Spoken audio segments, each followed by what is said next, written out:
Olá pessoal, bom dia, tudo bom? Então estamos aqui de novo, reiniciando esse período. Dizer para vocês que eu no semestre passado, melhor, no mês passado, antes da gente entrar de recesso, falei um pouco do simbolismo para vocês, aliás, do parnasianismo. No entanto, seria muito interessante, antes de passar para o parnasianismo, que a gente falasse um pouco também do simbolismo no Brasil. Né? Então, assim, queria que vocês entendessem que no Brasil nós tivemos toda uma produção durante as escolas literárias voltadas tanto para a poesia quanto para a prosa. Então, nós chegamos no romantismo no Brasil, por exemplo, com suas três fases, aonde tivemos uma vasta obra literária na prosa, mas também uma vasta obra voltada para a poesia. Já no realismo naturalismo, nós já tivemos uma ênfase maior para a prosa, diante tanto do contexto e da necessidade de se produzir obras, né, que retratasse toda aquela realidade, que fizesse essa quebra do romantismo, né, e que se expressasse através de grandes histórias.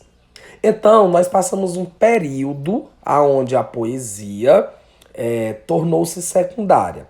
Aí veio o simbolismo, né, para reafirmar, para reativar essa necessidade de se trabalhar também na poesia.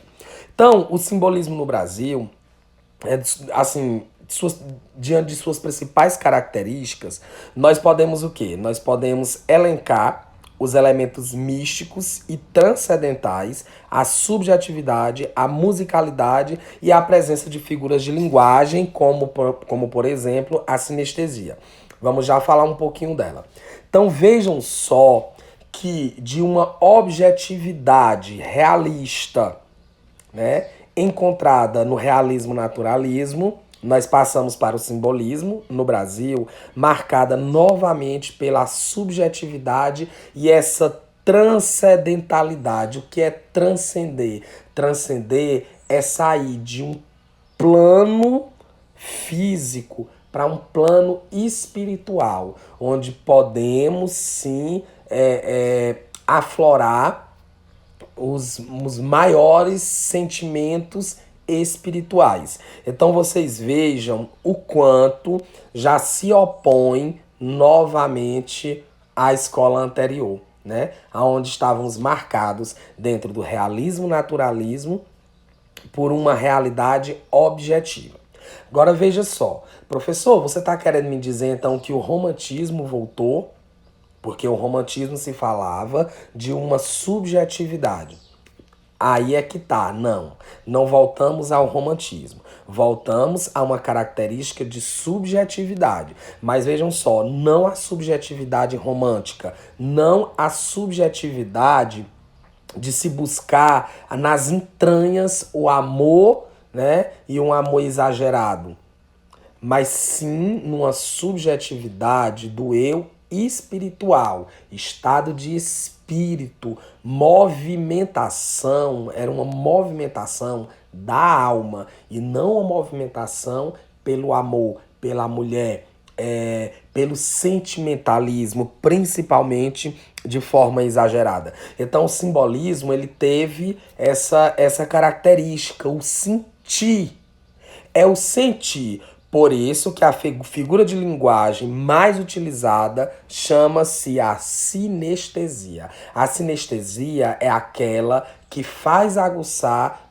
todos os sentidos, ou seja, sentir a poesia, sentir a espiritualidade através de todos os nossos sentidos: o tato, o olfato, o paladar e a visão, tá certo? Então era a figura de linguagem que faz, é aquela figura de linguagem que faz com que, através da linguagem, possamos nos transportar para todos os sentidos, ou seja, a linguagem faz com que atinjamos, ou seja, faz com que a gente consiga perceber os sentidos.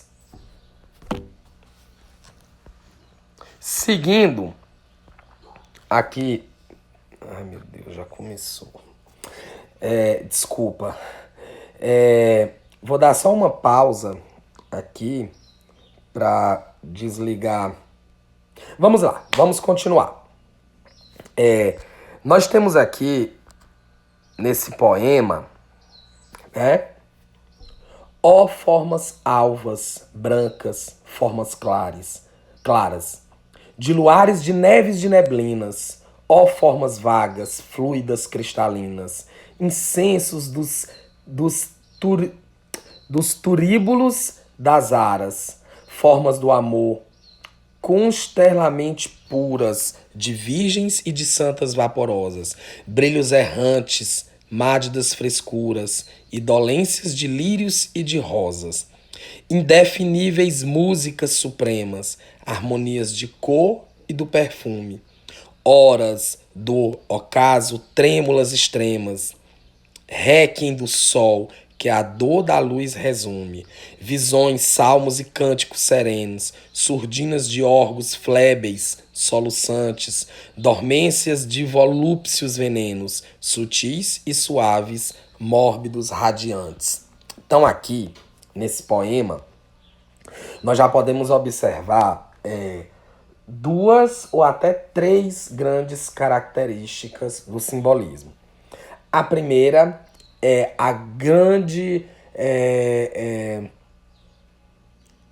vamos dizer assim, busca, né? A grande busca e a grande retratação, na verdade, da cor clara, da cor branca. Ou seja, tudo que fosse cristalino, puro, branco, claro, alvo, era retratado dentro das suas poesias e mais na frente nós vamos saber por quê. Também a questão da figura de linguagem, da sinestesia, onde ele fala do perfume e da cor, ou seja, sentir o perfume através do olfato, a questão das cores, da visão e também a questão da musicalidade. Ou seja, era um tema muito retratado dentro dessa escola literária. Então vamos aqui às características gerais, não só do simbolismo no Brasil, mas de forma geral. Então vamos lá.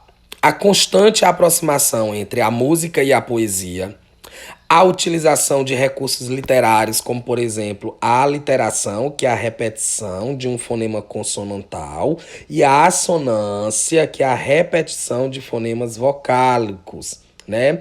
E também a onomatopeia, que vocês conhecem bem, que é a imitação de alguns sons, não só da natureza, como do dia a dia.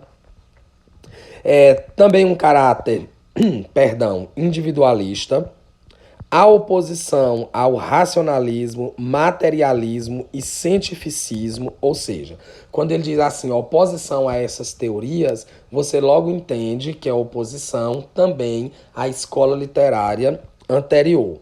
Desconsideração das questões sociais abordadas pelo realismo-naturalismo, a fantasia e o mistério, o misticismo, a religiosidade e sublimação, ampla valorização da espiritualidade humana, distanciamento das questões sociais geralmente abordadas pelo realismo, perdão, a valorização do inconsciente e do consciente humano, rompendo com as barreiras impostas pela racionalidade, o universo onírico, ou seja, de sonho e transcendental, total negação aos valores preconizados pelo naturalismo, a produção de obras de arte baseadas na intuição, descartando a lógica e a razão, uma linguagem fluida e musical, e a criação de obras de arte valorizando a intuição e descartando a racionalidade e a lógica.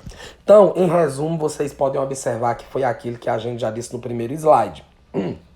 Perdão, a musicalidade, a espiritualidade, né? A questão de conseguir perceber toda a realidade através dos sentidos e toda uma desconsideração à escola literária anterior, que era o realismo-naturalismo. Então, no Brasil, nós temos essas características de forma mais amplas. A musicalidade e o misticismo, o subconsciente e o inconsciente, as figuras de linguagem, sinestesia, aliteração e assonância. Quando ele usa aliteração e assonâncias, é justamente para provocar dentro dos poemas essa noção de musicalidade, tá certo? Subjetivismo, individualismo e imaginação, não racionalidade, ou seja, não razão, espiritualidade e transcendentalidade.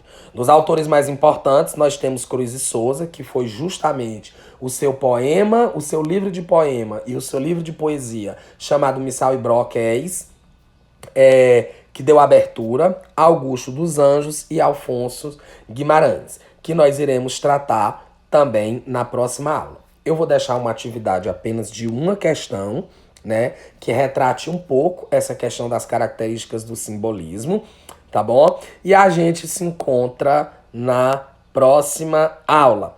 Tá bom, pessoal? Espero que vocês tenham compreendido um pouco desse contexto. Irei falar um pouco do contexto histórico na próxima aula, mas esse contexto histórico não era muito diferente daquele que a gente já viu no realismo e naturalismo. A questão é qual a visão que cada escola literária se referiu ou preferiu retratar. Ou seja, o realismo naturalismo buscou denunciar e ver essas questões sociais. O simbolismo, pelo contrário, decidiu transcender a essa realidade pelo qual o Brasil vivia.